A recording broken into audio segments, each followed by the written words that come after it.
Hello students, आज मैं आपको बताऊंगा जूल थॉमसन इफ़ेक्ट, जो कि बीएससी फोर्थ सेमेस्टर में है। और ये इसके इसके लिए पहले हम इसका जो सिमेट्रिक डायग्राम है दो आपको दिखाएंगे, फिगर 1 और फिगर 2। फिगर 1 में एक एडियाबेटिकली इनक्लोज्ड पिस्टन है, दो पिस्टन है एडियाबेटिकली इनक्लोज्ड, और एक सिलेंडर है वो भी एडियाबेटिकली इनक्लोज्ड है। एडियाबेटिकली इनक्लोज्ड मीन्स जिसमें से ना हीट इसमें अंदर आ सकती है और ना हीट इसमें से बाहर जा सकती है। ये पिस्टन और ये पूरा जो सिलेंडर है जो फिगर 1 में है, ये एडियाबेटिकली इनक्लोज्ड है और ये स्टेज 1 है। इस फिगर में आप देख रहे हैं कि जो ये इसमें बीच में मिडिल में एक पोरस प्लग लगा हुआ है, और इसके यहाँ पे लेफ्ट हैंड साइड में जो मॉलिक्यूल्स जैसे दिखा रखे हैं गैस के मॉलिक्यूल हैं, कोई गैस है जो इसमें भरी हुई है। और राइट हैंड साइड में ये जो पिस्टन 2 है, ये जो पोरस प्लग से बिल्कुल ही सटा हुआ है। इसमें हम कह सकते हैं कि इसके बीच में पिस्टन और पोरस प्लग के बीच में कोई वॉल्यूम ऑक्युपाई नहीं हो रहा है गैस द्वारा। इस समय इसका जो वॉल्यूम है इस समय 0 है। और इसका जो फिगर 1 में जो लेफ्ट हैंड साइड में ये पोरस प्लग के इसमें पिस्टन 1 जुड़ा हुआ है, और इसके बीच में जो इसका वॉल्यूम है ये V1 है, और इसका प्रेशर जो है गैस का P1 है।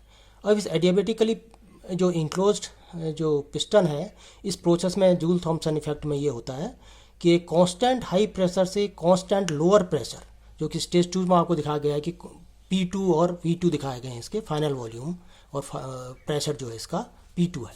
तो ये कांस्टेंट P1 से कांस्टेंट P2 प्रेशर की ओर अगर हम इस पिस्टन को प्रेस करें तो धीरे धीरे धीरे इसका वॉल्यूम कम होता जाएगा, और ये गैस इसमें से सेकेंड चैनल में चली जाएगी जो कि पोरस प्लग के राइट हैंड साइड में है।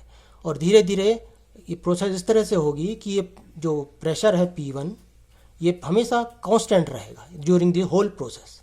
तो ये पिस्टन 1 है, ये पिस्टन 2 है।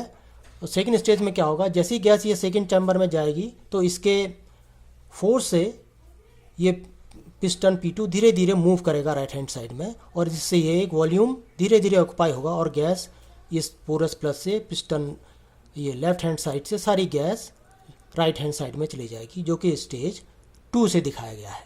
तो ये पूरी प्रोसेस जो है एडियाबेटिकली इनक्लोज्ड कंटेनर में है।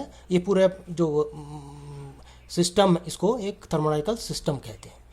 अब हम इसको थर्मोडायनेमिकली एक्सप्लेन करेंगे, उसके लिए ये करना होगा हमें। तो सबसे पहले हम वर्क जो होता है थर्मोडायनेमिक्स में डिफाइन किया जाता है, जो इक्वेशन लिखी हुई है W equal to from V1 to V2 PdV। This is called equation number 1। ये इक्वेशन नंबर 1 है। और स्टेज 1 में कितना वर्क किया गया है ये हम कैलकुलेट आसानी से करते हैं इक्वेशन से, जो कि दिया जाएगा।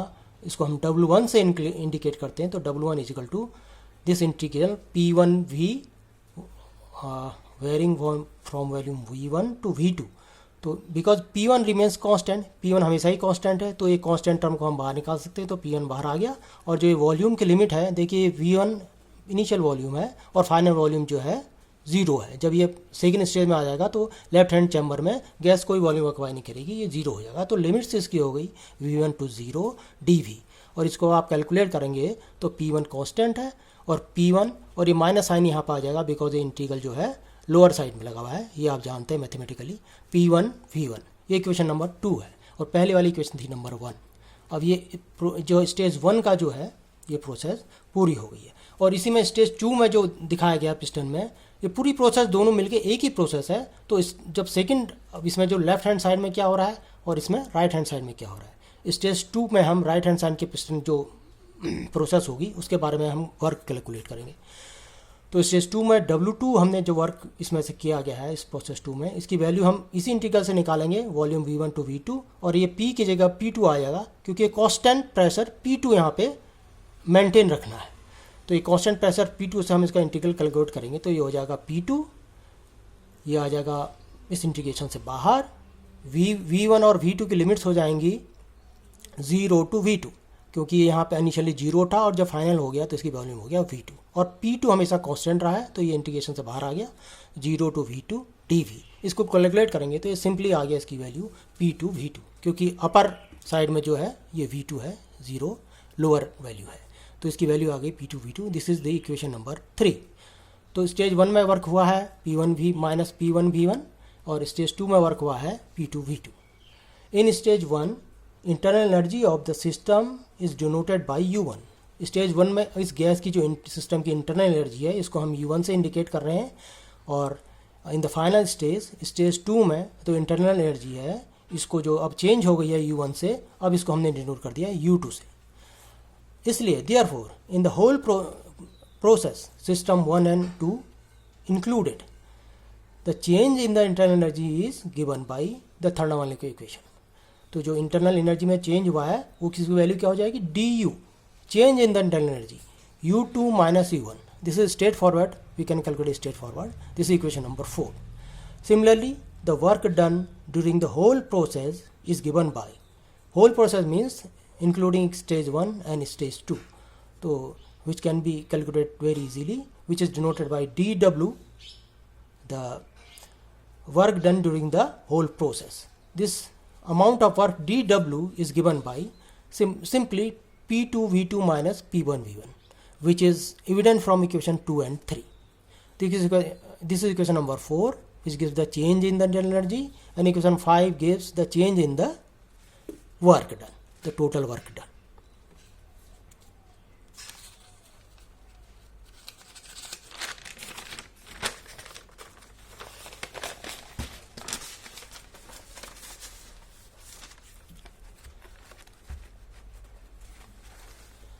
Now we are using the first law of thermodynamics. Since the first law of thermodynamics tells us that the equation dq is equal to du plus dw. dq is the change in the heat energy, du is the change in the internal energy, and dw is the change in the work done during this process. So this is equation number 6. And during the whole process the system remains adiabatically enclosed, because in the whole process the system remains adiabatically enclosed. Therefore there is no change, no heat can enter or leave the system, कोई heat in system में ना आ सकती है ना जा सकती है, इसलिए ये dq की वैल्यू 0 हो जाएगी। तो dq, we put dq is equal to 0 and we get from equation number 6 du plus dw is equal to 0. Now by substituting equation 4 and 5 in equation 7, 4 और 5 पिछले पेज में थी, उन इक्वेशंस की वैल्यू जो हमने du और dw की वैल्यू निकाली थी, इक्वेशन नंबर 4 से du निकाला था, इक्वेशन नंबर 5 से dw निकाला था, इनकी वैल्यूज़ को अगर हम इक्वेशन नंबर 7 में रख दें तो we get u2 minus u1 is equal to minus p1 v2 plus p1 v1। इसको सिंप्लीफाई कर लेंगे तो हमें मिल जाएगा u1, इस ट्रांसफॉर्मेशन करेंगे left hand right hand side में, तो u1 plus p1 v1 is equal to u2 plus p2 v2। और this u1 plus p1 v1, this is denoted by h1, and u2 plus p2 v2 is denoted by h2, where h1 is equal to u1 plus p1 v1 जैसा अभी बताया है, and h2 is equal to u2 plus p2 v2, which is called the total heat function or the enthalpy, which remains conserved during the above mentioned Joule-Thomson process. The small letter h is used here for enthalpy, which shows that the enthalpy is defined here in terms of intensive variables. There are two types of variables, intensive and extensive variables. We will define them later on. Therefore, this intensive variable is denoted by a small letter h, and which is actually the specific enthalpy or enthalpy per unit mass of the system.